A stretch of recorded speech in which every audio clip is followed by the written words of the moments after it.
From the east coast of the United States, the capital city, Columbia, South Carolina, you're listening to The Last Frequency. I'm Mike Vara, and I welcome you all wherever it is you may be.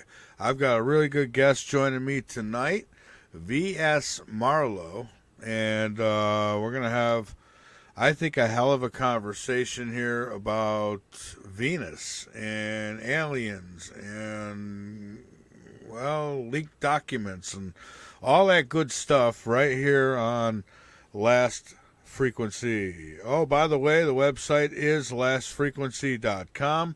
Go on over, become a member, be informed, and by all means, inform others. And again, I welcome all of you wherever it is you may be. I've got a little bit of this and that I want to get into really quick before I take a break, and and bring on the guest. So we're going to get to that. I'm checking volume levels, and it's weird over on Rumble. I get lag and all that, and I haven't seen that here, and I hope that continues to be the case. Anyways, you'll be able to see 5 planets in the night sky all at once this month. Says the best days to witness the next planetary alignment will be March 28th. According to astronomy app Starwalk, 5 planets within the solar system will be visible at the same time, a relatively rare sighting. And at the end of the month, they say will be the best time to see this, and, the best day to marvel at the celestial event will be Tuesday, March 28th. But as Starwalk points out, the alignment will be visible several days before and after that as well. In a new study, University of California, Irvine astronomers describe how extraterrestrial life has the potential to exist on distant exoplanets inside a special area called the Terminator Zone, which is a ring of planets, or on planets, that have one side that always faces its star and one side that's always dark. Now, the Terminator is the dividing line between the day and night sides of the planet, and Terminator zones could exist in that just right temperature zone between too hot and too cold. We'll be talking about the possibility of messages and things from Venus tonight. Oh, it's going to be a lot of fun. Thank you, and hello there in YouTube. I appreciate you tuning in. More than 30 years ago, NASA's Magellan spacecraft visited Venus and captured images as it orbited Earth's twin. Scientists recently examined archival data from that mission and discovered that one of Matman's volcanic vents changed shape and enlarged over a period of less than a year. And research professor Robert Herrick manually compared images from different orbits around Venus and found 2 images that Matman's taken 8 months apart, showing signs of eruption had occurred. Now, my guest tonight's going to say there's signs of other things that could occur as well. And really quick, social medias, you could find me over on Facebook. Oh, I'm sorry. That wasn't nice. Facebook. I'm over there. You could also find me on Twitter, and I'm on mewe and Truth Social. God, I hope I could say that here. So, this broadcast is not only on YouTube, it's also being run across the VARA network off the website lastfrequency.com. And so, we got another show that might be coming to that network as well. And I'm not going to talk about it right now, but pretty good if it does. Flying cars could be in U.S. skies in 2 years. 2 years, at that point, it's best to live underground. Can you imagine? Look at how people drive now. Can you imagine flying cars going over your house? You'll pay about $350,000 for one of these things. It'll go about 140 miles an hour. So when it hits somebody's house, it'll definitely do some damage. Anyways, that is, I'm not going to kill you with news tonight. What I am going to do is take my break. Then I'm going to come back. I'm going to have a really, really good guest, I think, joining me tonight. And, you know, it's the ones that I know the least about that turn out to be the best shows. And so I'm counting on that tonight. So let's take this break, then let's come back and bring my guest on. He has a lot to tell us. So hang around with us, folks. We'll be right back. Again, you are listening to The Last Frequency from the VARA network and broadcasting over on the YouTube channel as well. So I think I got everything in place here. I sure do. We'll be back, folks. Don't go away.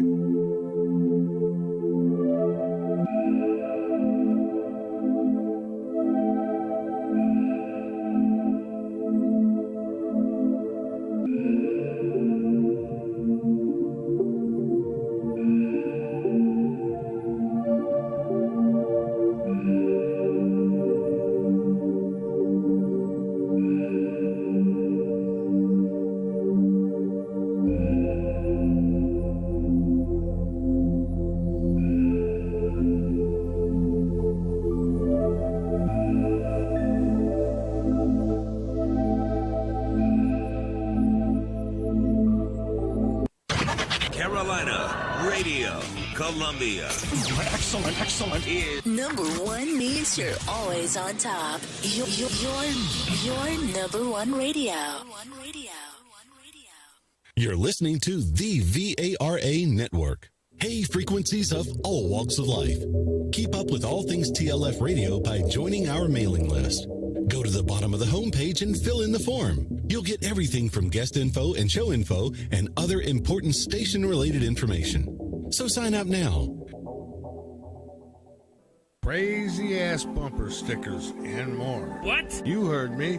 Crazy ass bumper stickers and more. What? Crazy ass bumper stickers and more. What? For all your bumper sticker needs, just click on the Crazy Ass Bumper Stickers banner located at the foot of my website, www.lastfrequency.com. That's Crazy Ass Bumper Stickers and more. You're making me crazy.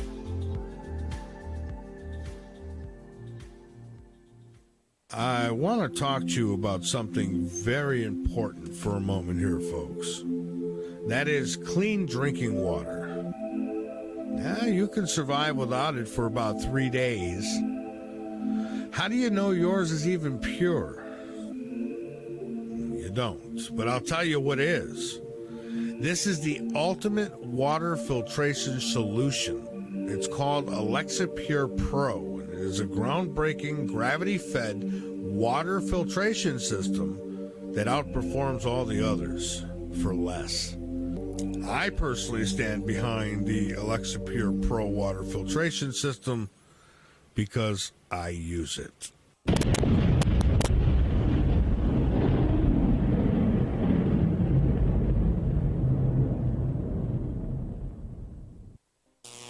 This is the last frequency. You are the Welcome to the night. From the Midlands of South Carolina, you're listening to The Last Frequency with your host, Mike Vara. To get questions directly to Mike Vara, you can call in or message Mike on our website, www.lastfrequency.com. Now, here is Mike Vara.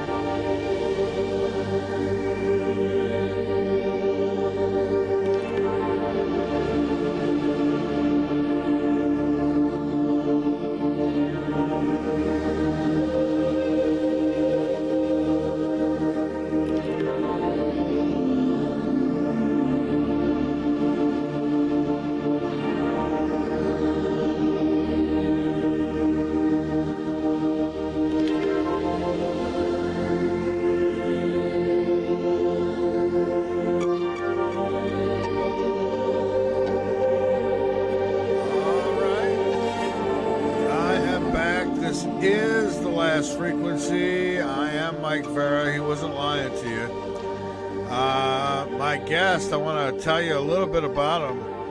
And, well, I can only tell you a little bit about him. He's going to tell you the gist of it all. And I'll tell you, he's, from what I've read, he's going to be a very, very interesting guest. And I hope, well, we'll see. I don't know. Just let me know in the chat room if anything's wrong, distorted. I don't know. But anyhow, he is V.S. Marlowe. And he says Venus beings contacted the USSR in 1966, and he claims that these new documents were leaked in the Venus INTERCEPT. And so we're going to talk with him in just a few minutes. He's actually calling me tonight. I'm not calling him. So I will be waiting for that call to come in here any minute now. And so we'll talk to him about these apparent documents that came up, Russian-related, that they claim that they were getting signals from beings either on or near Venus. And I find that pretty interesting myself, and I thought you would too, and that's why I thought I'd bring it here to the Sunday night show. And so he should be calling in any minute now. I told him about 20 after, because usually I ramble on and take a few extra minutes. It's the nights I don't, you know. So, yeah, lastfrequency.com is the website. And, hey, if you like what we do here, what I do here, what the other hosts do here, and you want us to continue and keep doing what we do, I mean, I pretty much take care of it myself. But when donations do come in, it is a blessing, because it just helps ease the burden for me a little bit. Like I said the other night, you know, you get nickel and dime. There's this costs $10, that costs $20, that's $50, this is $40, you know, and it goes on and on and on. And before you know it, it all adds up. And so, you know, a little bit here and there is very, very, very appreciative by me. And so if you have it in your means, and I know times are so tough right now for everybody, but if you do, that donate button is on the website, and I appreciate it. All right, so my guest is with me, and I am going to bring him on. Good evening. Is it V.S. Marlowe? Is that? Hello, hello? Are you there? Uh-oh. Let's see here. Let me check my settings, make sure it's not me. Somewhere here. There we go. Testing. Uh-oh. Something's going on here. I wonder what. Testing. There we go. Can you hear me now? Right. But I got it. We're live, and I welcome you to the show. Is it V.S. Marlowe? Is that? That's right. Okay, just making sure I got that right. Right.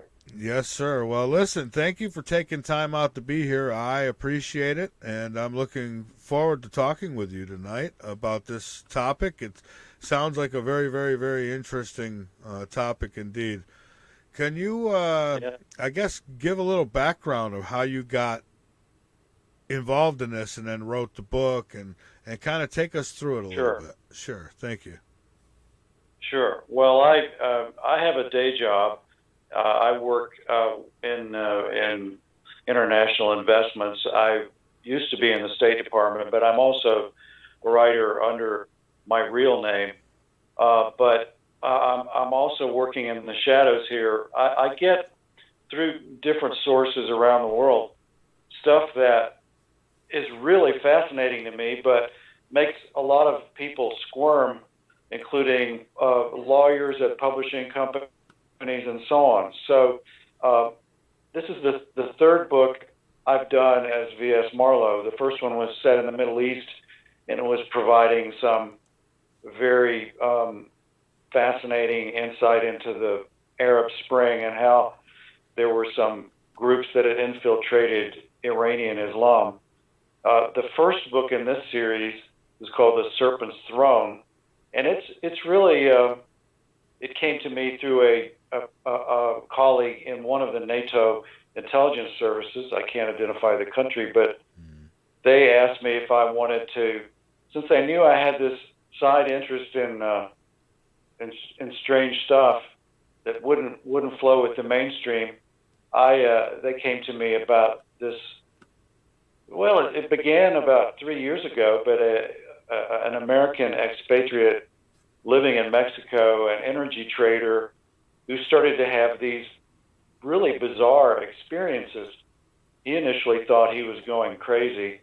A lot of people that he spoke to about it thought he was doing some sort of hallucinogen or whatever, which is part of the landscape in Mexico, as you might know. It's been part of their religion and culture for, thousands of years. But they come to me because they know I'm a sucker for a good story, and I do have some connections and all that. And I'm willing to entertain stuff without having to warranty it that I think there's a bigger audience for. And this is going to be a trilogy. We're finishing up number 3, but it's not ready to release yet. So we've got 2 out, and I just think that you've got sort of a Pandora's box of a fire hose of conspiracies and just over the top stuff that has the ring of truth about it. So that's why I take these on. I think they're a lot of fun, but I got to tell you, publishing a book as a covert operation is not ideal because the conventional media world. Well, they want to see you and they want to humanize this and put a face on it, and I can't show my face, so that's the story.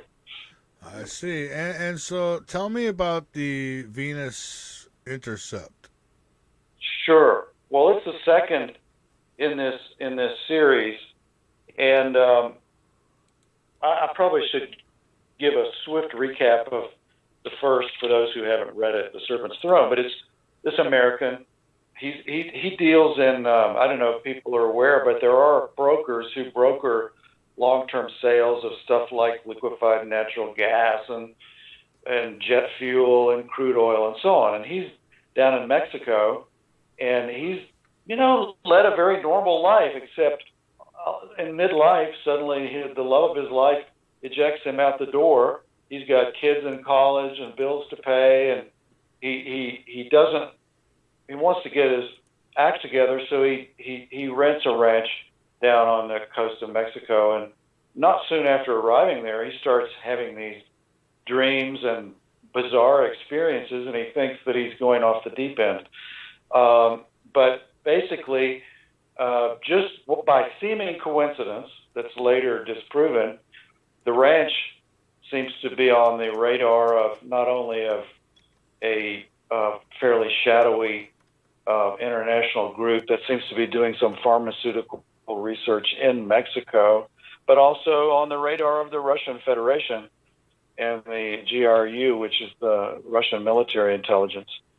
And a series of experiences, and this trader, whose alias is Bryce Foster, he's trying to work on a deal with Japan and sending fuel seemingly from Mexico to Japan, but he works with an attorney and an accountant up in Houston who does due diligence for him. That's basically checking out the parties to the deal. Are they legitimate? Are there any red flags, and so on and so forth? But this guy's a friend of his, and he starts talking about his weird dreams and sort of visions and odd experiences. And as we often find out in the energy industry and others, this fellow in Houston is also doing double duty with a shadowy agency, and he conveys the reports he's getting from Bryce Foster in Mexico to his contacts in one of the NATO intelligence groups. And they take an interest in this because there seems to be a connection to Russia and to possibly to the narcotics trade and maybe a seemingly laundering of Russian oil through Mexico and being reshipped to Asia. Even the pandemic sneaks in. This is pre-pandemic, but there's some hints that there might be one coming, not originating in Wuhan, but actually originating in thawing reindeer carcasses in Siberia, which is one of the other theories. So all these things, there are lots of strands here. I don't want to confuse everybody, but it's just, to me, a fascinating read. I see. And so now I was reading about these leaked Soviet documents. Right. Yeah. What can you tell me about that? Sure. Well, in the second book, Bryce Foster in the first connects with a Russian person. She's allegedly a geneticist and also doing pharmaceutical research, but she seems to be working for the GRU-2, the Russian military intelligence. Anyway, it turns out that in the one of the early missions, Soviet missions to the planet Venus, and Soviet Union did 15 very expensive missions to Venus, and nobody could figure out why they were doing it. The U.S., I think, did 2, because the Russians discovered, I think, on the 4th, that Venus was hot as hell. It's 800 degrees.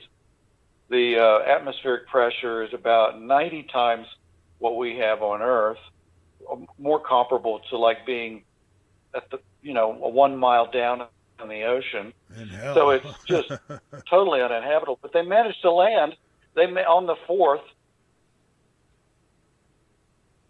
The third one crashes, but the 4th one actually manages to land. And then they do 11 more. And so everybody's always been scratching their heads. Why did they? I mean, the Soviet Union had great power, but it didn't have the kind of money that the U.S. did for that kind of stuff.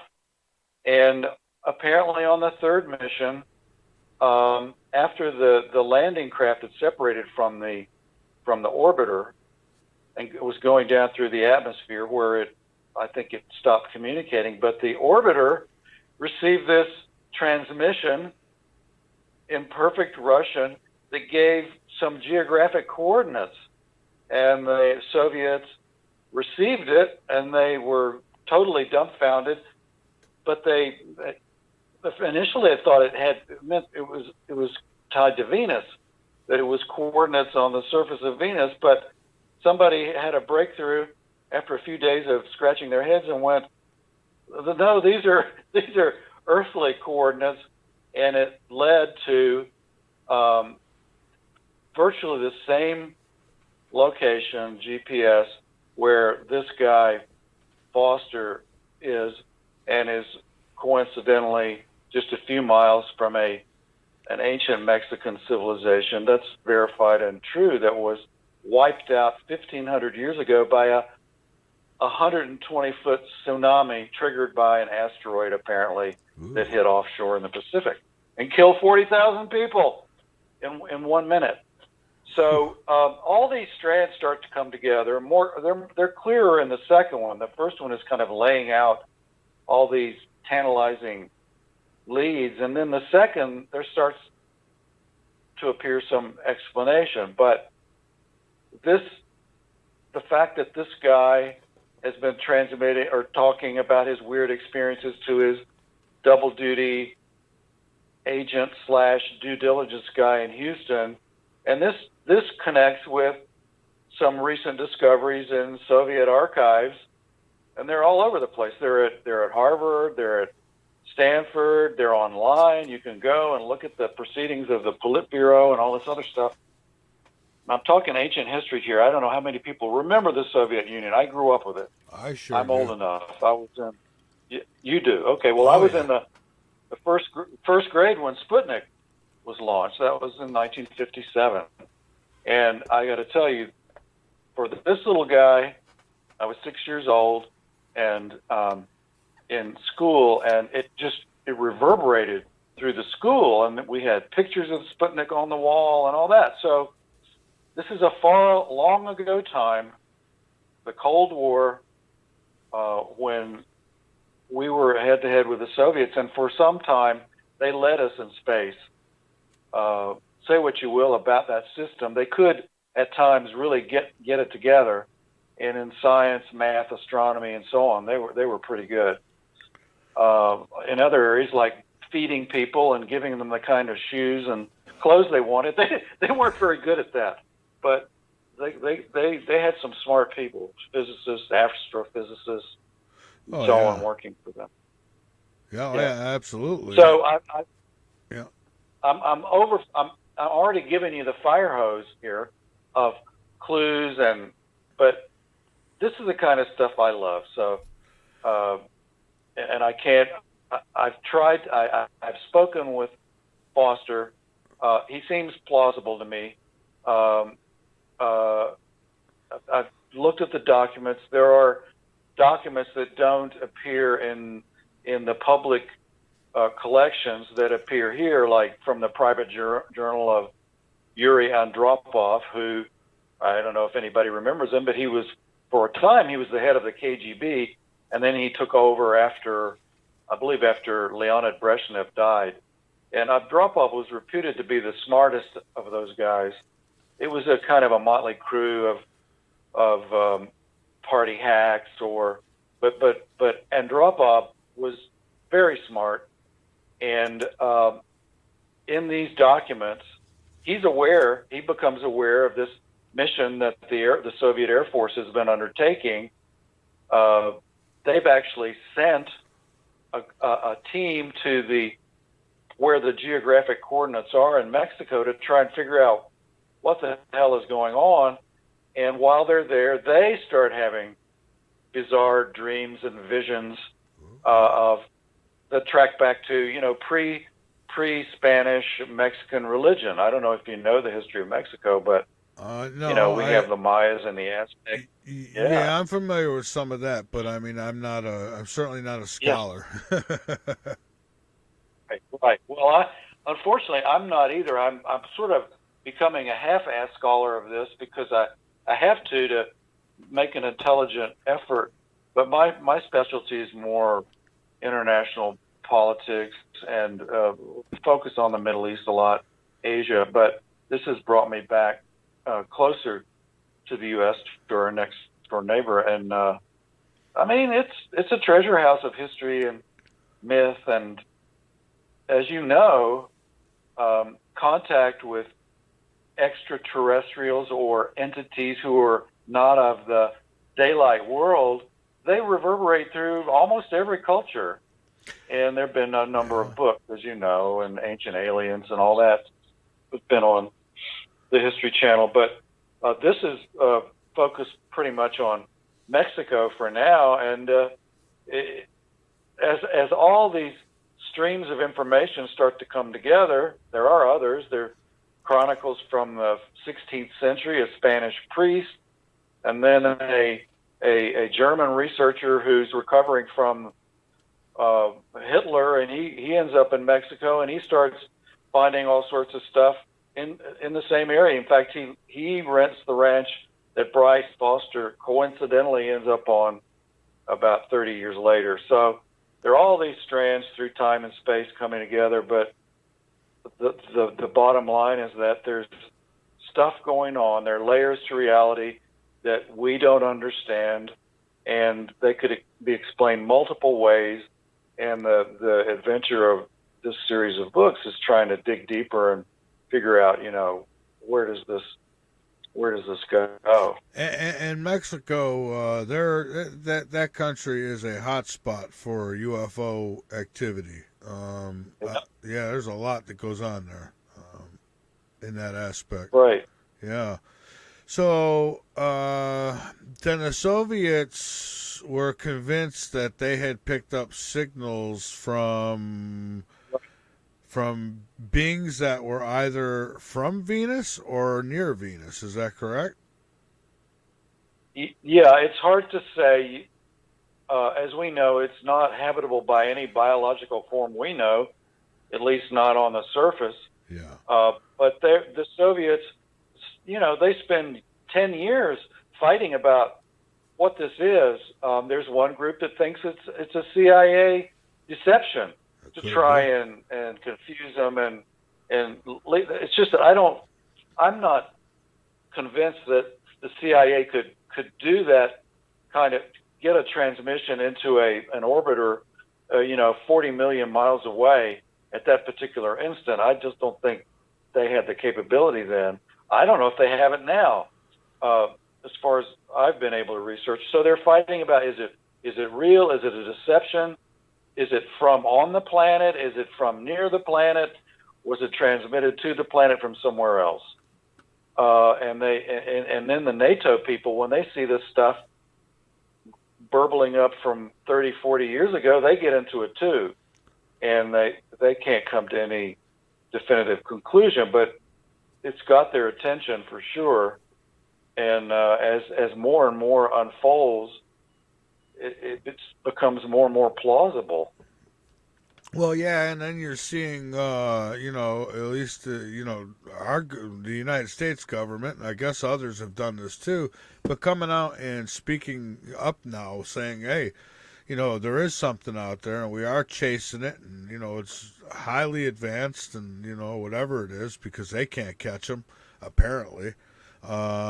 So, and it's kind of weird that they're coming out and admitting it now after all the years of keeping it under the rug, So I think the situation was on the verge of exploding because there's so many reports and so many credible witnesses, the Navy pilots. And I was listening the other night to about a group of school kids in, I think it's in Zambia, somewhere in Africa, but they were at a school, and there's 60 of them out on the playground, and this craft appears, and they all witnessed it. And this was several decades ago, but there are multiple reports and accounts of this witnessing, and no indication of any kind of hoax or collusion or anything like that. So there's so much of this. I don't think the Pentagon, they just had to open the door, because otherwise the door was going to bust. Because there's so many people beating on it, and the longer they suppress it, the more distrust it creates, of institutions. Yeah, and these things are in the skies, and they're showing themselves to people. It's like if they don't want you to see them, you're not going to see them. But if it seems like they want people to see them because they're appearing in the sky in front of lots of people. Look at the Phoenix Lights. That was an amazing one. There's been so many cases, but it seems like people have short memory. It happens. The news makes fun of it, and then that's the end of it. Right. Well, the question, and the Venus Intercept gets into this, is, well, okay, so we're seeing this. There's some phenomenon going on that's real. Yeah. It's not a hallucination, as best we know, but is it coming from, another race? Is it coming from within the Earth? Is there a civilization here with us, or was here with us, that we don't know about, that predates human civilization by 100 million years? Or the book also gets into a parallel level of reality that is similar to the physical one we're in, but it's more like a digital source code of physical reality. And all this stuff is really far out, but there's enough corroboration amongst physicists and so on that you can't dismiss it and say it's just a crock. It's just, yeah, and it's just we too don't much. Understand 1% of it. There's too much going on. There's too much out there, first off. Even if I've seen, I've had sightings myself, but even if I didn't, Even if, you look up into that night sky, you see all that stuff out there, and it's just, there's got to be more going on out there. There just has to be. I mean, late in life here, I've gotten really interested in space and the universe and astrophysics and so on. And the more the immensity of it, Mike, it's just, they can't even, I think it's about how many, 90 billion light years is the observable universe. So it would take something at the speed of light 90 billion years to cross what we can detect, and there seems to be more beyond that. We're talking about galaxies with 300 billion stars in them, and each star has, who knows, 8 planets of all sorts, and and here we are in a little speck. Yeah. We're on this little blue dot that's lost in this, infinite. There could be millions of civilizations. Well, right. We're so tiny. If the sun passed a little gas, it could push us way out. We're just like a pinhead in the whole picture of things out there. And when you see it like that and you really look at it, it puzzles my mind. It's like, how are we just hanging out there all this time and not just, how has nothing happened to us? It's just amazing because it's pretty violent out there. Well, it's a miracle when you look at, because like these, I think we know about 5,000 exoplanets now, and the majority of them are around red dwarf stars, which are smaller and cooler. They live forever because they burn their fuel so efficiently that they can last 1 trillion years or something. But they also eject all kinds of flares that they think would burn up or decimate these otherwise livable planets that are in their habitable zone. So, there are all these issues that have to be worked through. But, even if 95% of them can't support any kind of life, there's still a lot that are left, Oh, yeah. Well, I honestly think that there's, what we're seeing in our skies, I think some of it's coming from right around, our own backyard here somewhere. I don't know, maybe, here I go, but maybe some kind of bases or something somewhere. I could see where, the mothership will let out the little ships or something. Can they be going all the way to other, galaxies and stuff and coming back? Back and forth like that? Like, say you or I would be going to the store? From what I've read, to physically, on this physical plane, to go to another galaxy even, Andromeda is the closest one, I think, and that's, I don't know how many light years. Yeah. That's so hard. It would take so many, it would take a couple million years, at the speed of light to get to Andromeda. The question is, are these entities even traveling on this physical plane? In the book, the suggestion is that to get around that physical limit, they travel in the parallel plane, which is it's like a digital plane, and they can get from one galaxy to another in a second. But that's getting pretty far out. I haven't seen. They talk about wormholes and. Oh, I know. But it's all just talk. They have no proof yet. I'll tell you what's amazing though is if some of these crafts will be in the sky and all of a sudden, blink, they just disappear. And I think they kind of have a way of cloaking themselves is what's happening. But, they'll disappear and appear somewhere else in the sky, so far away. It's like, how the hell did they do that so quick? But they do. Right. They do it. Yeah. No, I don't question that there could be, on, where would it be? On an asteroid or on the dark side of the moon, or there could be bases. They could even be underwater here. I don't think we've mapped all of our oceans. No, I think there are some under there. Because, there's a lot of sightings of these crafts going into the ocean. Right. Yeah, so So I wouldn't doubt it. I absolutely wouldn't doubt it. So now the Soviet Union, did they any documentation about recovering like crashed crafts or anything like that? We hear a lot about our own Roswell. What about these? A country like Russia. I mean, these things have to crash other places too, not just here. that's a good question. I don't remember. I didn't focus on that. But Okay. I don't know, but that's a good question. I'd like to go check and see what they did. What they did, I don't know if you've ever heard of Nikolai Kardashev.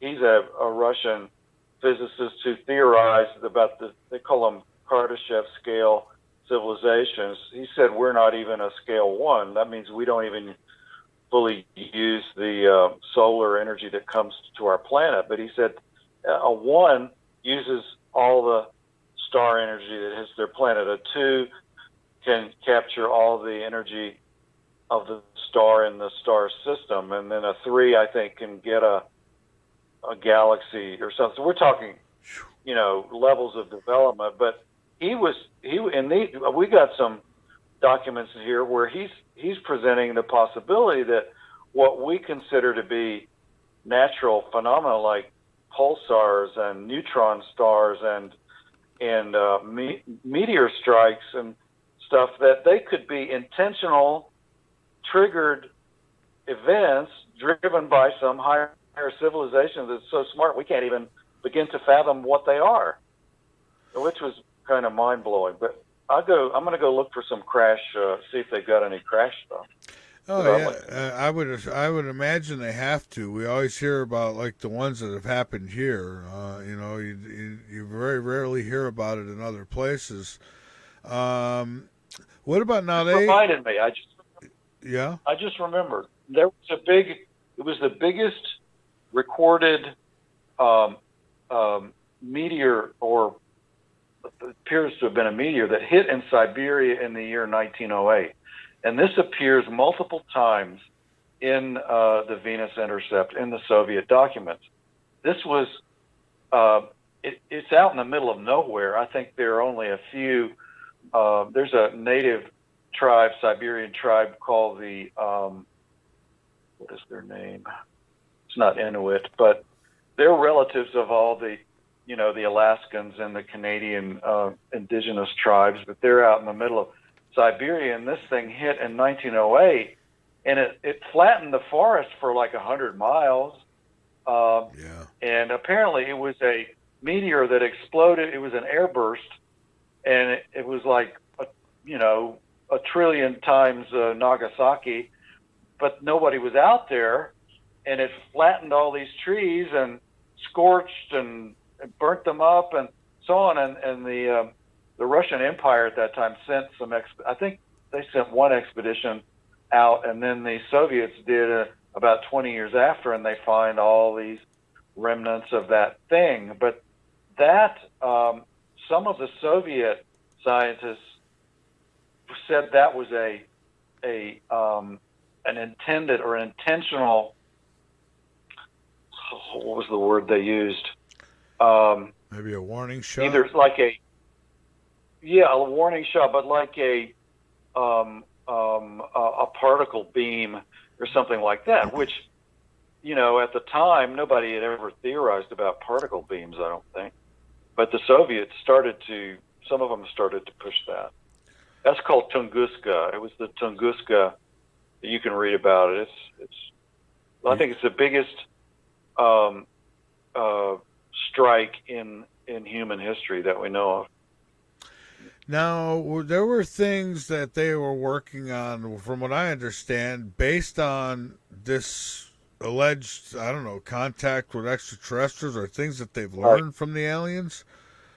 What were some of those things? Like teletransportation. Now, would that be like teleportation? Yeah. That's being able to go from one place to another in an instant. I understand that they're actually mastering that now, aren't they? I'm sorry to interrupt, but Yeah. Oh, no. No, please interrupt. because when I start going, it becomes a stream here. But no, you're good. you know,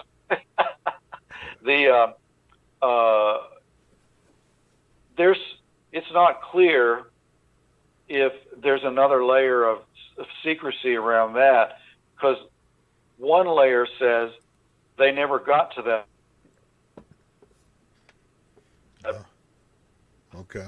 But then there are these hints that if it did, the fact that this contact took place seems to have triggered a lot of arguing in NATO about, well, why the hell did Venus contact the Soviet Union? I mean, why didn't they contact us? Yeah. And so they're fighting about that. And the Soviets are all saying, well, we should be honored that they contacted us. Maybe they're communists. Yeah. Maybe the Venusians are communists. So there's some of that silly stuff. And more of that's going to come out in the third one, more explanation of that. But it is puzzling. The only real reason you can come up with is that, well, the Russians did beat us to Venus, and for some reason that triggered this initial message. And whether they actually got into the telepathy and whatever you call it, teletransportation across distance instantly and so on, is going to be answered in later versions here. But I can't. I've talked to guests in the past who, and I'll tell you, one of them's actually a constitutional lawyer, believe it or not, and said that he was part of a program where they were teleporting to different places. And, you take it with a grain of salt, but not only that, but then I've read several articles where they've been able to teleport, I don't know, like small objects, particles, Yeah. Yeah. And so they're definitely picking up something. That's quantum physics. I mean, they've shown the same object in two places at once. I know they've done that scientifically. I'm not a scientist, and I can't explain how they do that. But yeah, that's at that level. It's been verified. This leads into another aspect of this book series, and that is, did the Russians really have this, or were they're trying to bluff us, just like Saddam Hussein bluffed us about weapons of mass destruction? He was bluffing the Iranians to keep them from invading him because he didn't have it, but he was signaling that he did, and that kept the Iranians, who were more powerful, they kept them at bay for a while. But the other thing is, this leads into, there's a lot of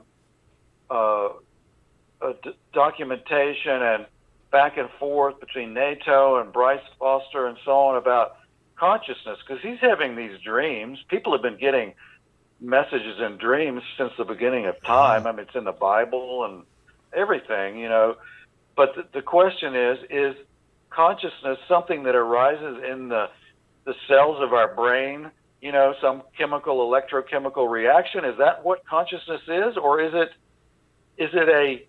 a layer of reality that flows through everything? That a bee is conscious, a gnat is conscious, maybe even a rock is conscious. There's some theorists saying that planets can be conscious, and so this is far out. I didn't have any. It's called panpsychism, actually.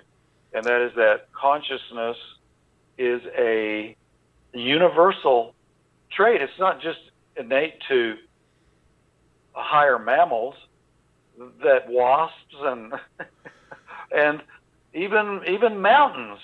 And this starts to get into, old myth and religion that, whether it be in British Isles or in Mexico or the Middle East, that there are spirits and entities within certain places that are magical and so on. So, I mean, there's just a treasure of interesting ideas and I'm hoping, because I like to think, and I'm hoping that this will catch on and that it'll make people think, and it'll also continue the process of asking questions, because we got to be asking questions all the time. Otherwise, we're just going to be fed malarkey. We do. However, asking questions these days could get you in trouble too. But you still have to do it, nevertheless. Now, with the insects, I've always thought that, while we may not think much of these insects, they're pretty damn smart. And they're awful good at constructing what they need. And they seem to be somewhat self-conscious. I mean, I've seen spiders I've gone to swat, and they jump out of the way. So, they know they don't want to be squished. Yes, that's right. I had never paid much attention to this, but apparently there's a wasp that uses some really complicated algorithm to design the nest, an algorithm being a higher algebraic form. It's a little wasp with a head the size of the head of a pin. And there's enough going on, enough neurons in there to do this. In the book, when the Russians send a research team to this ranch it's about 1972, I think, in Mexico, one of them starts communicating with a bird. And, it sounds ludicrous, but when you do research on birds, and there's a bird who appears in this book, a hummingbird, actually. It is really some kind of advanced being that the natives interpret as a hummingbird, but those creatures can be really smart. Crows, parrots, the ones that can learn language and repeat it and cuss you out in perfect English obscenities, and they're pretty smart. Yeah, I know a guy who walks around with a parrot. He keeps it hangs onto his vest all the time. It's all white, and so you stop and you say hello to it, and it says, "Hello, how are you?" And have a conversation with you. Well, I've now gotten into the subject of birds, but in the Venus Intercept, Bryce Foster, while he's going half crazy, he's trying to find this Russian woman. Her name is Tatiana. She's disappeared, and he's up in the mountains in a colonial town up there. And he goes. He's totally at his wit's end. He's seen her. She ran away from him. She texted him, "Get away from me," and they were romantically involved at one point. So he goes into this cathedral, and he's sitting in there, and he's looking up at the altar, and there's Jesus the Savior up on the altar, and he's sitting there, and all of a sudden he goes, "What am I seeing?" And he's not seeing Jesus anymore. He's seeing this hummingbird. It's a iridescent, luminescent, with beautiful wings and everything. And he goes, this vision or whatever lasts for a few minutes, and then it ends. And he goes onto his phone or his laptop and starts researching. Well, the hummingbird was the supreme deity of that part of Mexico. The hummingbird led this particular tribe to that place to settle. The hummingbird is also supposed to have led the Aztecs to Mexico City, to where they saw the eagle eating the serpent, and they knew they were there. But I started doing research on hummingbirds, and it's in the book. They're amazing creatures. They consume like 10 times their body weight or something in one day. Wow. They burn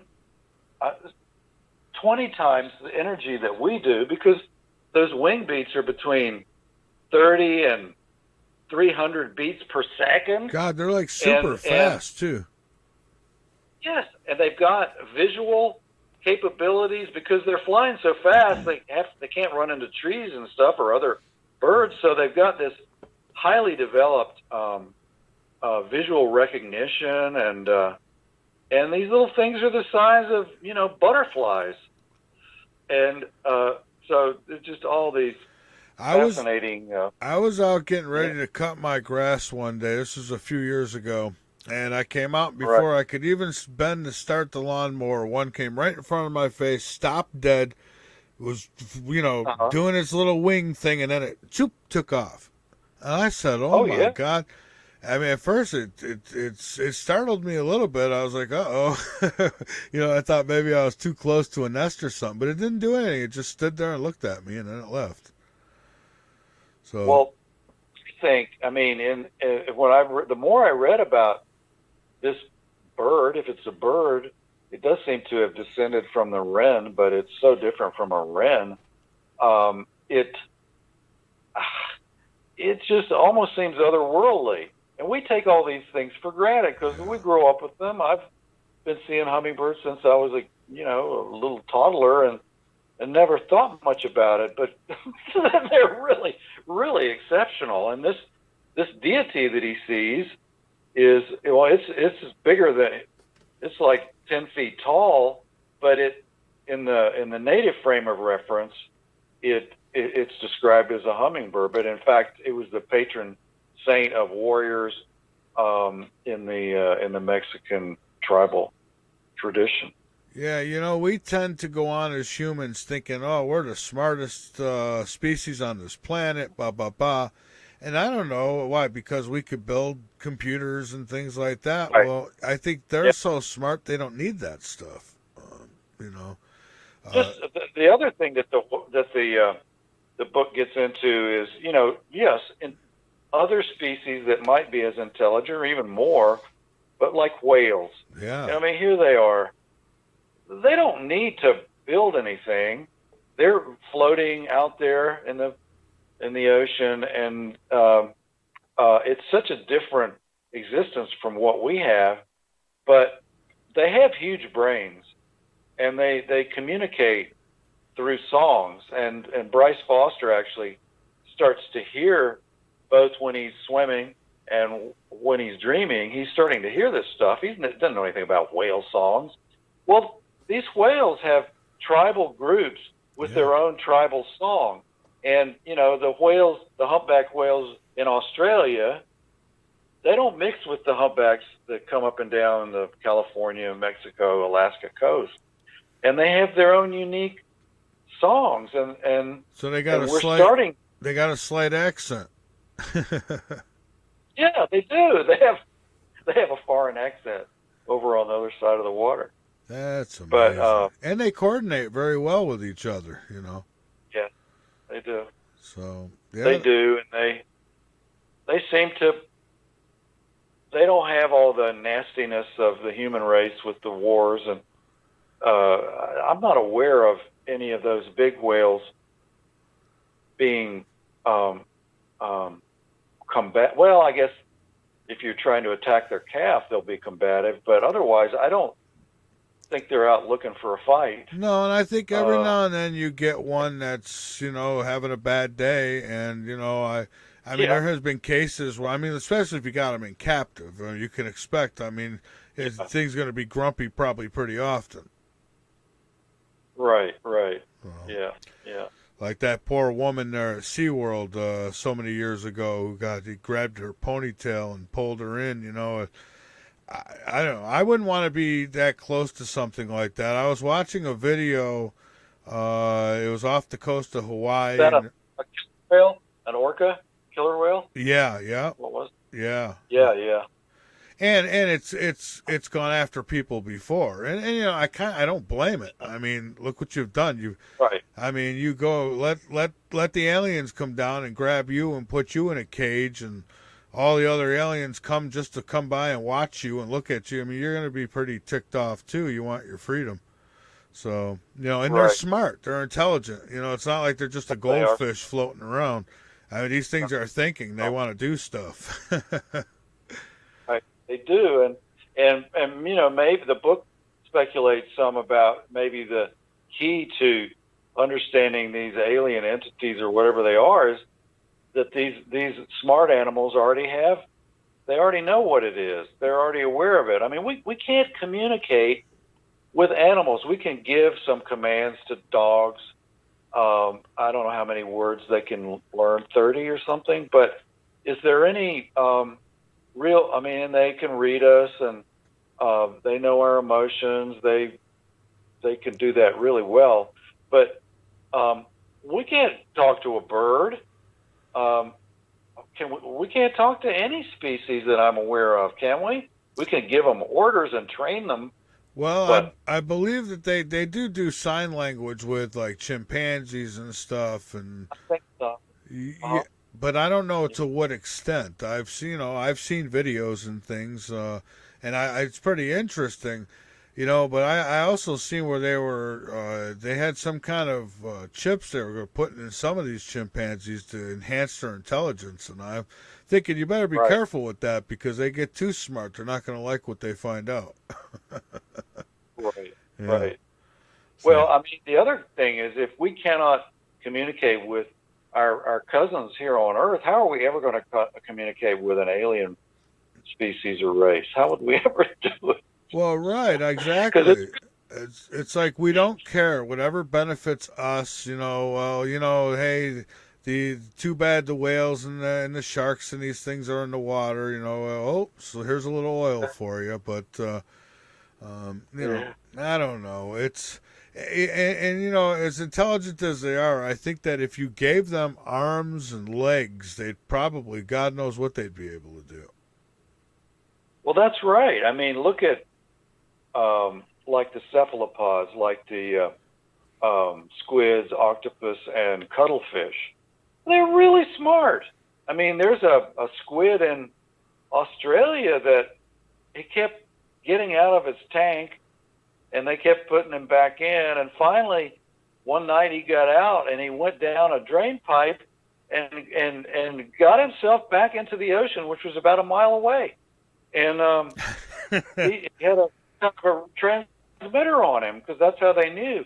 But they've developed. I was reading about this the other day. They've developed. I mean, their brains are distributed through their bodies. Like it's not just sitting in one blob like ours in our heads. Their brains spread out through their appendages and so on, and yet the net result is the same. They're almost like a brain that's got tentacles on it. It's really interesting. Yeah, and they're able to come up with plans to catch their prey and things like that. I mean, when they have that kind of intelligence, I don't think that's just instinct that comes with them. It's just, I think it's intelligence. They seem to have, like, I think dolphins and porpoises and monkeys have self-awareness. They can see themselves in a mirror and know that it's a reflection and not another dog or animal. And I think the cephalopods can do that too, which is a sign of high intelligence. Oh yeah, we got some humans who look in a mirror and don't know what they're looking at. So we're doing all right. Yeah. Yeah. No comment there. Yeah. Yeah. So. Yeah. Oh, okay. I was going to say, I'll get in a book plug. So if anybody's listening and wants to see this book, just Google the Venus Intercept, Marlowe, Amazon, and you'll be there. All right, fantastic. What about parallel realities? Yeah. What's did they in that documentation? I mean, I was understood these are some of the things that they were learning from the alien communications or something along them lines, and people talk all the time about parallel realities. Even some of these superhero shows movies that are coming out, they're doing that, where you got Spider-Man in many different realities, different dimensions, and So what do you think about that? Well, in this book and in the documents and the experiences of Foster and the Russian team that went to his ranch 30 years before he was there, the Soviet team, they all are pointing, and also some of the historical documents from the Catholic priest who was in the 16th century, and then the German guy who was in the 1950s. They're all talking about this parallel plane where it's sort of beyond time. I mean, dead people are there. They're not dead. They're alive there, even though their physical bodies have died. And to me, I mean, it sounds plausible. Yeah. How do you ever prove something like that? But it's in these documents and reports from multiple sources. It could provide an explanation for our paranormal sightings and ghosts and leprechauns and whatever the hell, all that stuff could have a more scientific explanation in a parallel plane of reality. I mean, Plato talked about this, 2,000 years ago. It was called Plato's Cave, and all of physical reality was reflected in a symbolic form on the roof of this cave that he envisioned. And other philosophies have talked about this, and it makes sense to me. I mean, I've never seen a UFO myself. I had 2 experiences in Pennsylvania in my youth that, to me, convinced me that I had been in contact with a spirit there. And I found out that there was a dead Union general who lived on that farm where I was visiting, and he did appear from time to time. I found this out after. But I've never had anything like that. I wish I did. Maybe I'm too skeptical, but it just hasn't come to me like other people. But I've seen that. And so what if it's, your physical body isn't functioning anymore, but your soul, yourself, whatever is in a parallel plane. I mean, the religions would say heaven or hell or whatever, but this is just a separate level of reality. Well, I don't know. What do you? That's the hopes. That's definitely the hopes that we go on after this. And I want to say that I've had self-evidence that we do, but I can't say that for sure because I don't know exactly what happened. I know that I did have an encounter with my mother. She died in 2001, and in 2000, I think it was 2004 or 5 now. I have to go back. I don't remember, but she came to me. It was about 4 years later. She, and I had an incident, and it was very real to me. She'd given me information that turned out to pan out, later that week, stuff that, not world stuff, but for me. And I just got confirmation to, then later that week, I went to my sister's house for a birthday party. Long story short, she's got a picture album on her dining room table or her living room end table, which is never there, right? So I flipped through it, and the first page I flipped to, there's my mom, and she's dressed the same as she was when she came to me, and I had never seen that picture before. So that's just weird stuff like that. But, how do I know it wasn't? Were you dreaming or were you awake? It was. I went to sleep, and how it happened was I heard a knock on the window. The bedroom. I was on a bottom street level, and I got up and I went to go look, and I seen myself still laying there. So was it a dream or was it an out of body experience? I really, I think it was an out of body experience, but I can't be sure. Yeah. But whatever it was, it happened, and there was some kind of communication, whether it was parallel universes connecting. I don't know what it was. Yeah, yeah. I had my mom died in 1984, and for I'd say 10, 15 years, she came to me in a couple of dreams. Then I haven't heard from her in a long time, so maybe she's moved on. But and then my dad, who lived another 15 years after that, then he would appear occasionally, but now I'm not hearing from him either. So maybe they've got new gigs. I don't know. Well, right, yeah. And I did have one dream before that incident I just told you about. There was a dream, and it's like we relived the day that we actually had together in this dream.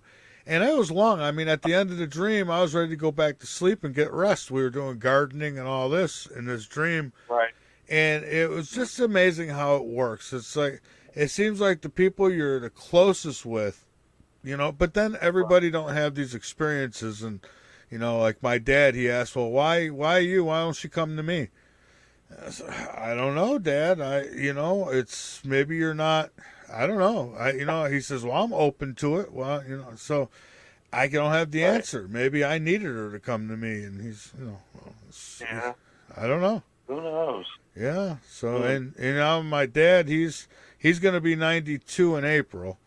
And, 21, 22 years later, I thought they were so close that I thought for sure, I said, oh boy, this ain't good. I thought he'd follow her, but he didn't. And, he's, God bless him.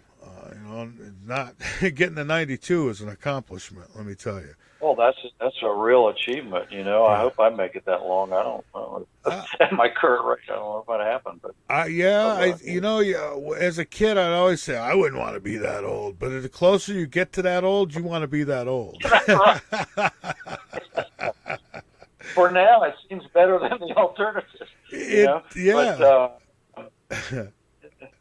in the book, there's some of that because Foster, he's had these odd experiences. He gets stung by scorpions, which can be fatal for some people. Luckily, he's not allergic. He kills it's basically a tropical copperhead in his living room, but the real chiller is he's swimming. He swims distance in the ocean, and all of a sudden, this monstrous school of fish starts hitting him in the face and chest, such that he can't swim, he can't breathe, he can't get his breath. He's about to choke and drown, and he's just beyond the breakers, and it takes him probably a half a minute to get out of it. But he's like, what the hell? And he's dreaming. And these two Mexican shamans appear to him in dream to help him interpret this stuff. I don't know if you are aware of shamanism. It's, I think they started in Siberia and they come all through Alaska and all the indigenous groups in the Americas, but they also have them in Asia and Persia and India and so on. But they're wise men and women who are connected to the next world. And in the book, it looks like, well, these shamans are connected to the parallel reality. It turns out that these shamans that he's dreaming about, they used to live near the ranch. They've been dead for 30 years, but their descendants are there, and they corroborate, oh, yeah, they were here, and he's still in contact with them on the dream level. I've become increasingly convinced that, and the book goes into it too, that some of the Soviet scientists are looking at what is imagination, what are dreams, are they just something manufactured in our heads to discharge energy, or is there something else going on here? And so there is a fair amount of that, and I love that stuff. Well, what's amazing is that, not all dreams are just, there's those ones that you just forget. You wake up, you remember for a few minutes, and then as the minutes go by, it's like, damn, what was that about again? Then you get those ones that, you remember the rest of your life in detail, and it seems that there's a message that comes with them. So, So there's something to it, I think. I think there's something to it. Hey, listen, I want to take a break here, and I want to come back, and you and I will finish up. So please hang on with me for a few minutes, and I'll give you the floor, give you time to get out all the information you want to as well.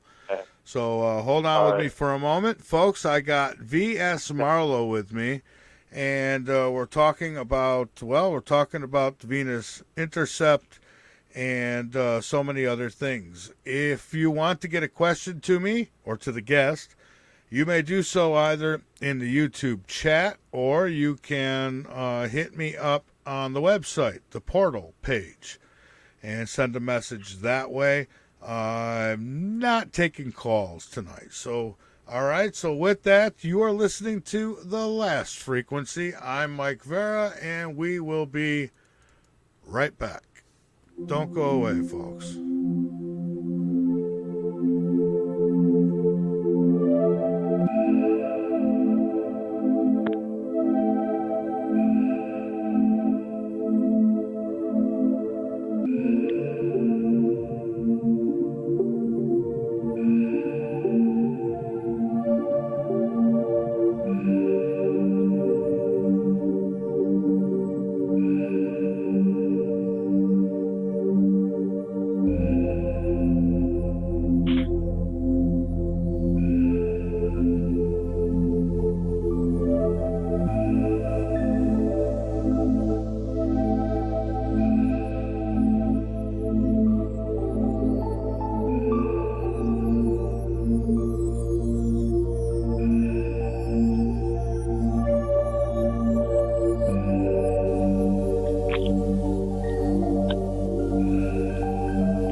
Columbia. Excellent. Number one means you're always on top. Your number one radio.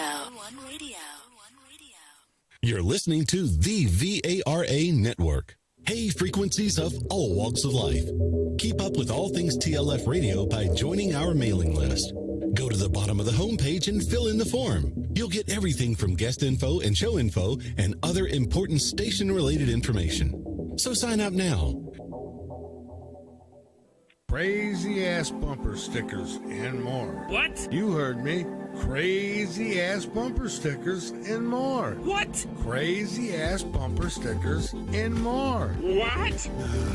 For all your bumper sticker needs, just click on the Crazy Ass Bumper Stickers banner located at the foot of my website, www.lastfrequency.com. That's Crazy Ass Bumper Stickers and more. You're making me crazy.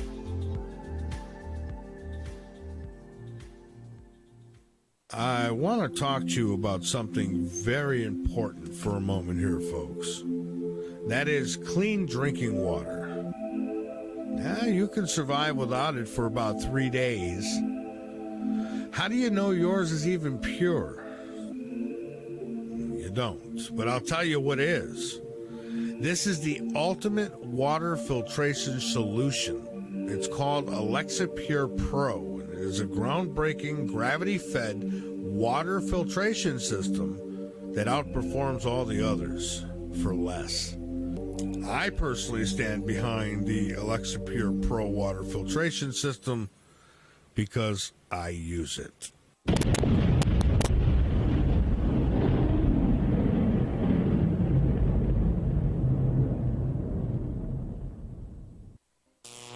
This is The Last Frequency. You are. Welcome to the night. From the Midlands of South Carolina, you're listening to The Last Frequency with your host, Mike Vara. To get questions directly to Mike Vara, you can call in or message Mike on our website, www.lastfrequency.com. Now, here is Mike Vara.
we are. You're listening to us on the VARA network. You're also listening to us on YouTube. And if everything's working correctly, we're on a few other video platforms as well. That is, if everything's working properly. The website is lastfrequency.com. Make sure you frequent lastfrequency.com. It's free. The archives are free. It's all right there for you. The video archives are free. So have at it. And usually right after a show, it doesn't take me long to get probably 15, 20 minutes to get the archive ready and in there for your enjoyment, education, and entertainment. That being said, my guest, he is V.S. Marlowe, and we've been talking about some interesting stuff here tonight. And don't forget to join me tomorrow night as well, 3 hours tomorrow night. And my guest is Psychic Mark Anthony. He was known once as the Psychic Lawyer. How about that? I'd love to have a lawyer who was psychic, who knew, you know. But, yeah, psychic. And I'll tell you what, he's been impressive through the years. He's come on my show. And you know, I know there's a lot of people out there who claim to be a lot of things. He does pretty good. I mean, so, VS, how do you feel about, where do you stand with psychics? I mean, what do you think about that phenomena?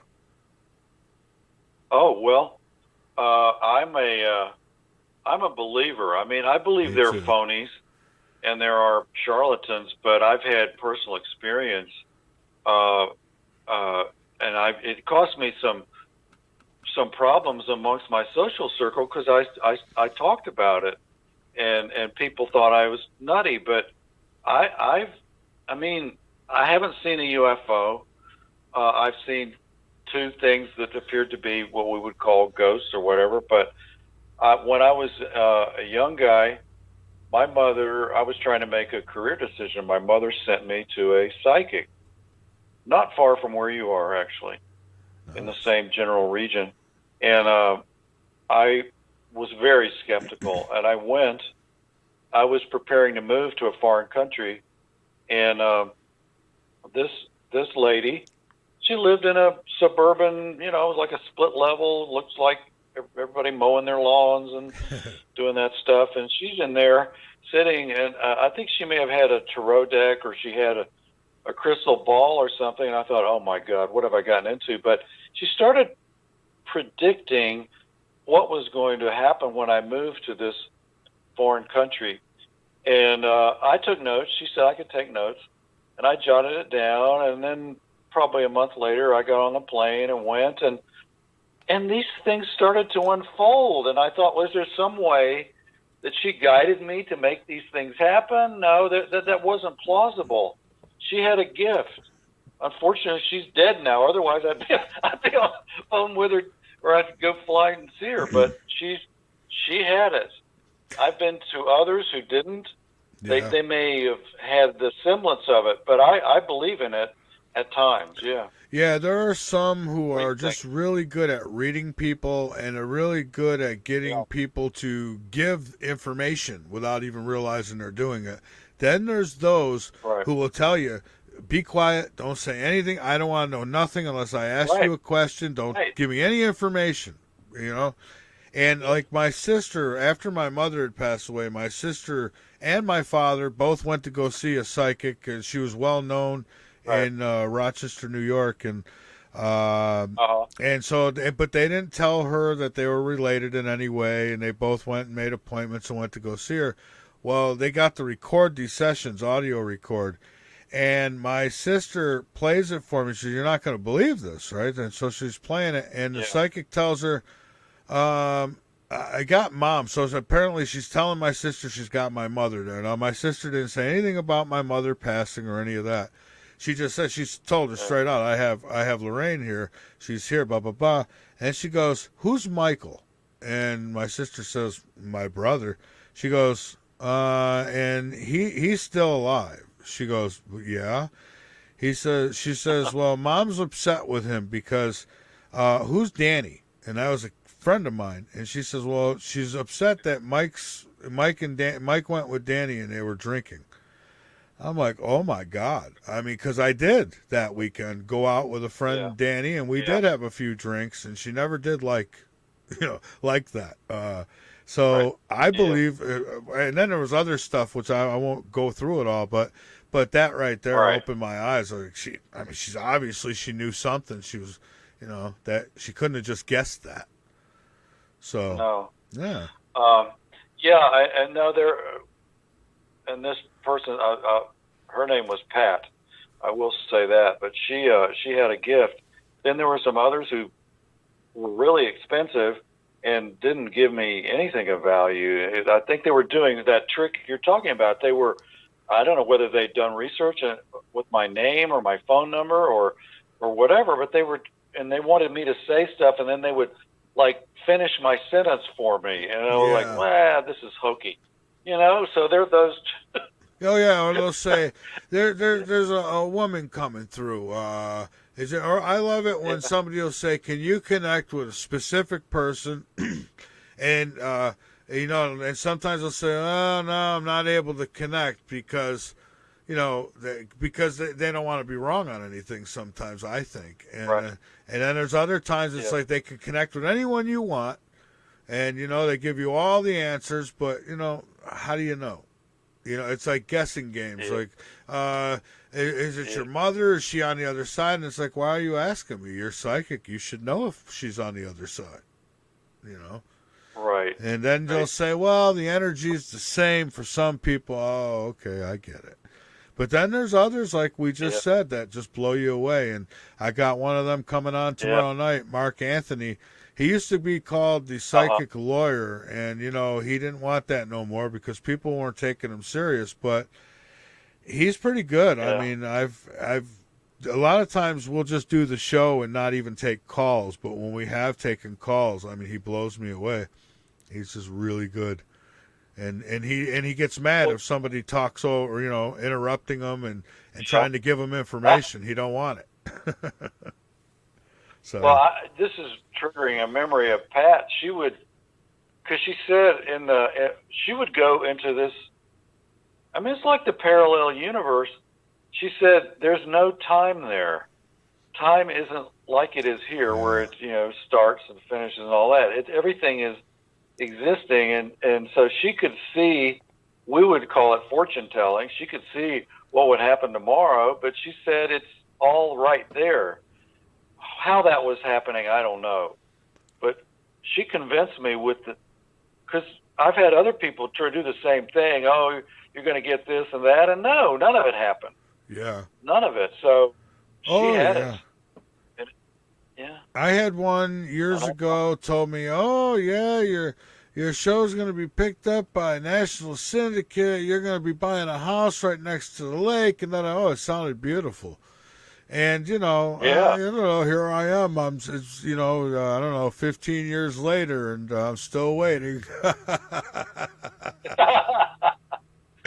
So. Right. So are you Columbia, by the way? You're in Columbia? I'm in Columbia, South Carolina, and it's I don't know, like the kid. I guess the kids get bored around here because it seems like when you're in a capital city, they don't put a lot of entertainment around because I don't know, they don't want to draw people to the capital or something. I don't know what it is, but I have been not recently, but I had to do a TV interview down there it was the university channel. I don't know if it still exists at the University of South Carolina, and I think it might.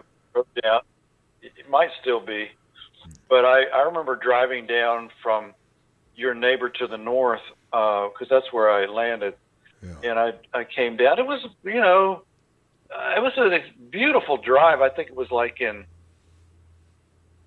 must have been in spring, but I got down there and I thought, well, this is really a beautiful city. I thought it was just really nice.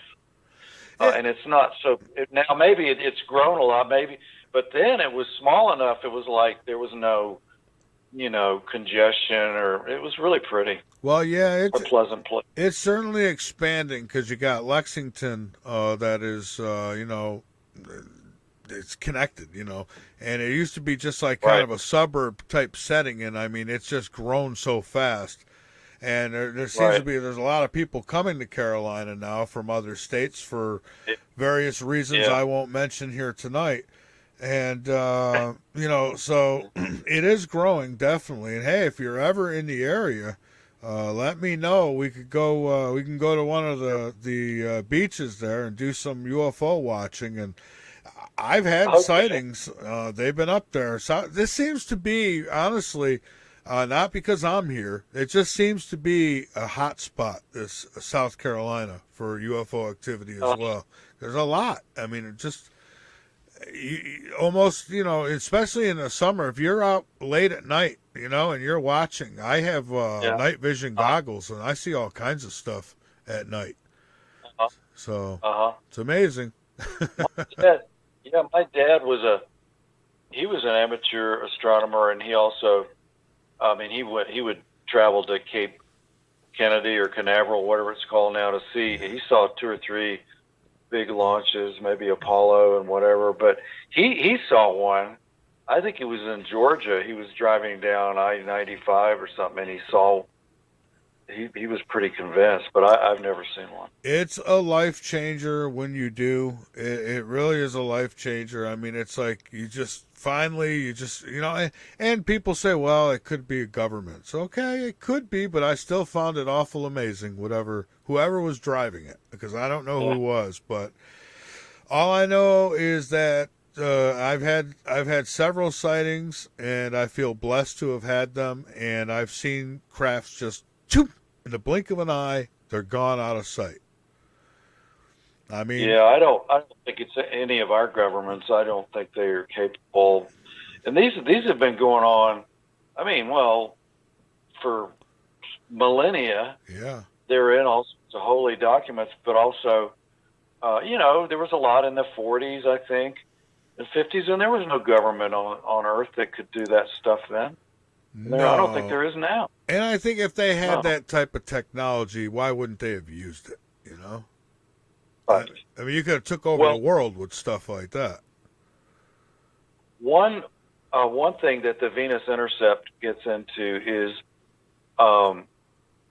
whether these experiences that Foster and the Russians and others are having when they go to the Mexican site, if these are some kind of controlled hallucination or some projection. Now, that's something I don't know much about. I know that the CIA and the KGB they played around with that, but I don't think anyone ever got anywhere unless this Russian contact with that alien force near Venus, if that gave them that capability. But otherwise, their technology doesn't look, they haven't revealed it. If they have it, they certainly aren't revealing it in the Ukraine. It's not going too well for them right now. But if they do have that capability, or if it's possible, that's a possibility that the book talks about. And the answer has not emerged yet. I don't know. What do you think? Do you think that a vision or something can be projected onto someone, or I'm glad you brought that up, because that was one of the things I was going to say, and listeners have probably heard me say this before. I seen an episode of, and it really made sense to me, of X-Files. It was one of the newer ones that they had done not too long ago, and anyways, there was a character in there who was part extraterrestrial, and what he was able to do is, like, if he was walking by somebody, he could make you're walking by him, you'll see who he wants you to see, but you won't see the real him. You won't see what he really looks like. So I think an alien extraterrestrial, call him what you will, could walk by us and project Joe around the corner, and you'll think you're walking by Joe. You're not walking by E.T. And I think because look what they do with their crafts. They blend right into the sky. I mean, you see clouds floating, and then now you see them, now you don't. So, they could be hovering right above you, and you would never know if they don't want you to know. Right. So right. that's some pretty damn Yeah, good technology.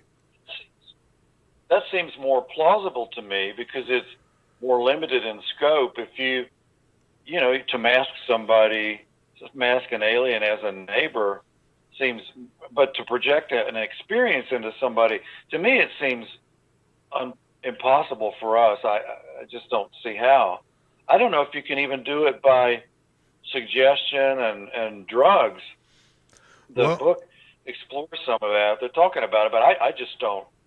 I don't have experience with that. I don't know. Well, there are some who claim that the black triangles are our craft. And if that's true, then they at least conquered the technology to cloak those things, because that's one of the crafts that I seen in the sky one night, and I seen it with others. It wasn't just me. And this thing, at first it was 3 orange lights in a triangle formation, right? And then as you're looking at it, all of a sudden the rest of the craft appears, and you see the black triangle. A few seconds go by, and the triangle disappears again, and it's just the lights again, and it starts traveling. And so, right. You know, if those are ours, then that's still pretty amazing what they've accomplished and reverse engineered thus far. So. Well, is that? I mean, that's far beyond when we hear about stealth bombers and so on. They're just radar. Resistant, right? No, they're not invisible, are they? Well, right, exactly. And so that's why I say if these black crafts are really ours, again, why wouldn't we use them? And they say, well, we don't want the other countries to know our technology. Well, what are you building it for? Just to collect dust? Right. I mean, or to scare people into thinking that the aliens are coming, or I don't know. But these crafts are real. I know that. Mm-hmm. Yeah. So. Yeah. Well, interesting. No, I wish I could see something like that before my time is up, but I haven't yet. All I could say is spend as much time as you can in dark areas and looking up in the sky at night. Yeah. And, you know, I'm not one who just sees a light in the sky and goes, oh, look, it's the aliens.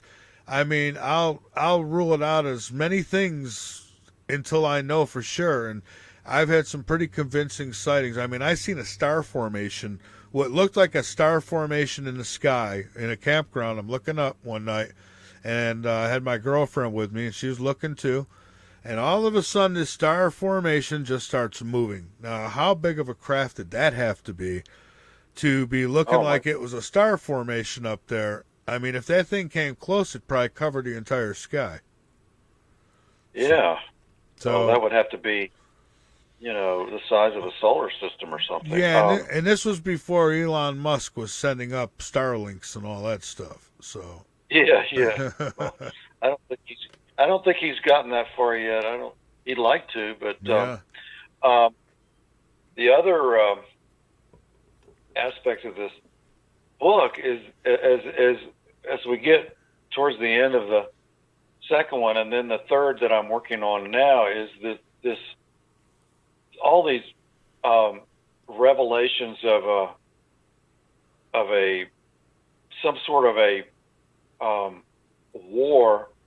There's a war in the heavens, and between the red star and the yellow star, and it kind of looks like it's Mars versus Venus, but you don't know for sure. But this is all from 500 years ago in these Catholic manuscripts. I don't know if you're aware, but in Mexico and a lot of Latin America, a lot of the priests were also scholars, and they kept journals, and they did research that sometimes was independent of what their churchly mission was supposed to be. But thanks to them, we have all this information about these cultures that have been, they haven't been wiped out, but they've certainly been changed since the Spanish arrived. But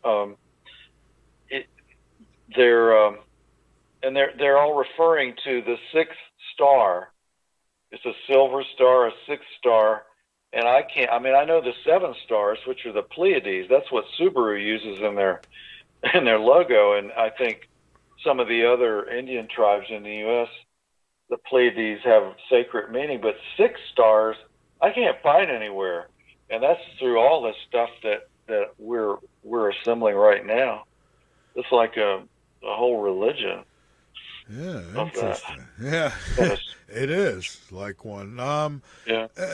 So now this program, the Soviet program, obviously not Soviet no Yeah. more, even though I think they want to still be Soviet. That program is ended, right? Or at least they say it. You know, what I do find, though, real quick, is that when they say a program's ended, usually they just change the name. But did it end? Right. Yeah. According to the official documents, it was ended because it was costing too much money. And Yuri Andropov said, "What the hell are we doing? We got people going to Mexico, taking hallucinogenic trips, and we're paying for this." He cut it off.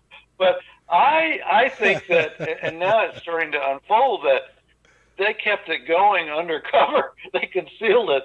They couldn't use the Venus missions as heavily, but they kept some of the other aspects going. And so the question is whether the Russian Federation is going back at it full bore, or if this is just they're trying to bluff NATO and everybody. They have access to higher powers. So that I don't know yet. I don't know the answer. Either one is believable. Well, yeah, you know, there's nothing. I wouldn't put anything past anything anymore. There used to be so many things I thought were fairy tales that turned out to be true. It's just all you can do is wait and see what happens, I suppose. You know, I've heard many stories about these UFOs going over nuclear missile asylums and things, and stopping missiles from being launched. And well, I hope they're alert up there and getting ready, because you just never know where things will go. The human race is, I think, a few knots below the whale, the orca, and the dolphin as far as intelligence go. Yeah. So, hey, I want to give you the floor before we're done to get out anything else that you'd like. Go ahead, and books, websites, whatever you want. And I want to thank you so much for being here tonight, too. Well, it's a pleasure. It's been a good talk, and yes, sir. I'm happy to come back whenever.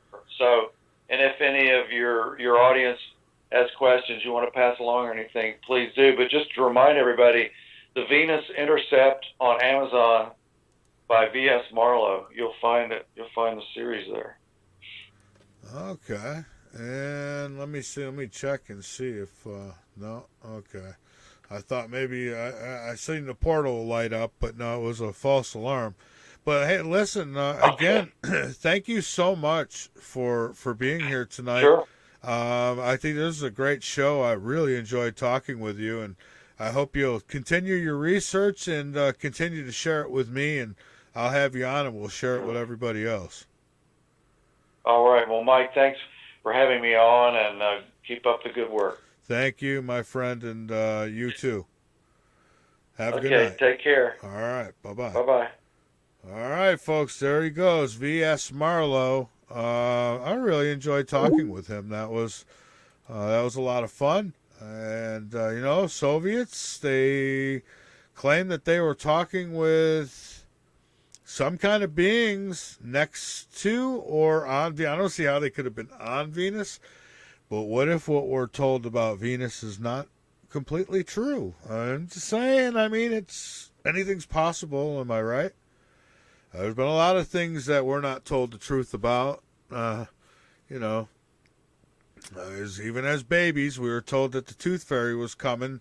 Leave your tooth under the pillow, and the tooth fairy's going to come and get the tooth and put a quarter or whatever under it. And I guess a quarter wouldn't do nowadays.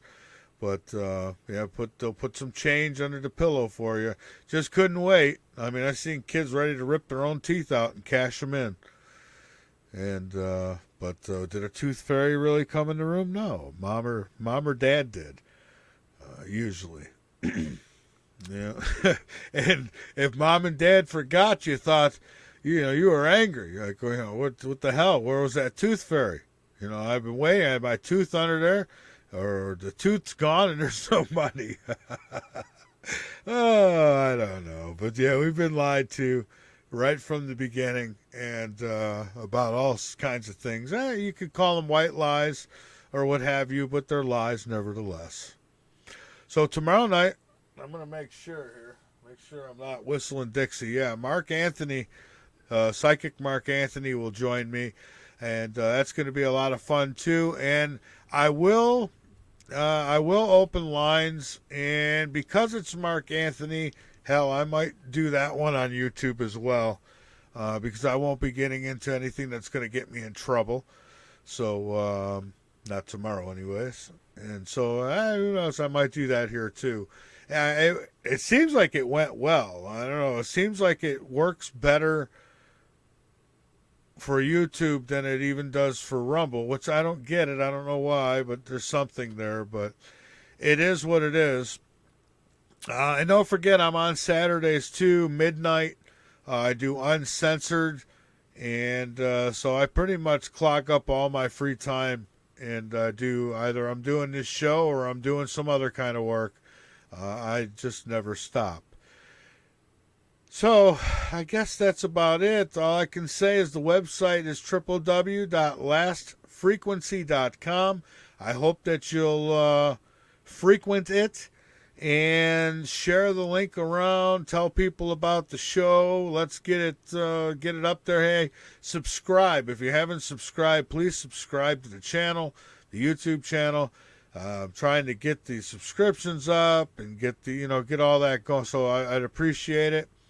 And well, with that, I want to thank each and every one of you, wherever it is you may be, around the globe, in the chat room, on another planet, or on the other side. Whether you're on YouTube or some other platform listening to this show, thank you so much. Keep your eyes posted to the sky because you never know what you might see. And keep your ears posted to this broadcast because you never know what you might learn. Good night, everybody.